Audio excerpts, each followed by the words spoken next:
I have never loved a woman. I have never yearned for just one sigh of recognition, of acceptance into a club of female skin, scent, taste, desire. I have never stroked her hair while tonguing her ear, or counted tender vertebrae curling down her smooth back to nestle between sweet cheeks. I have never loved a woman.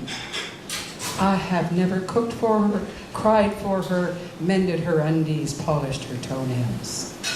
I have never loved a woman with the razor-sharp currents of joy and despair fighting for room in my well-used heart. I've never loved a woman into commitment, partnership, home, family. And yet,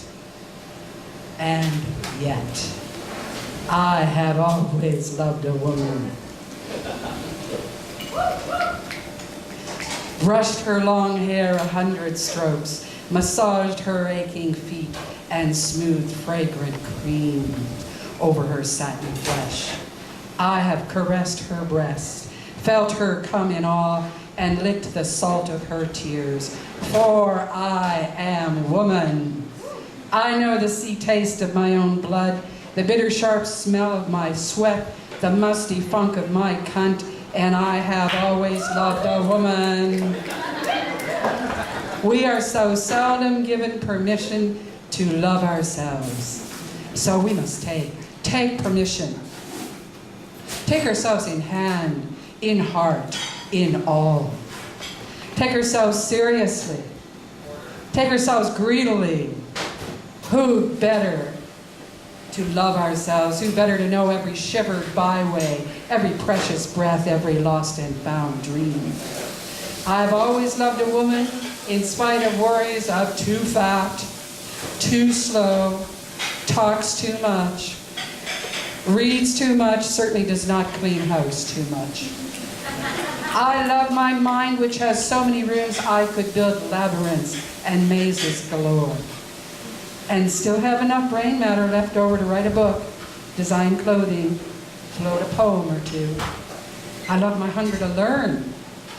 When I was young and free to be, I decided to learn the language of cursing.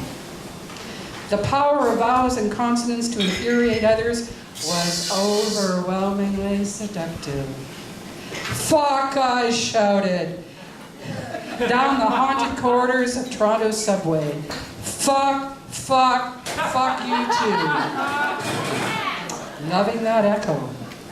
And my favorite by far was, you motherfucker. So strange a curse it was, for every father is a motherfucker. I love my wild uncertainty. I once shaved off all my hair. I thought if I dropped the trappings of beauty, I would learn that I am beautiful, and it worked. So while I have never loved a woman and given her my heart into safekeeping, I have always loved a woman with pure and roisterous devotion.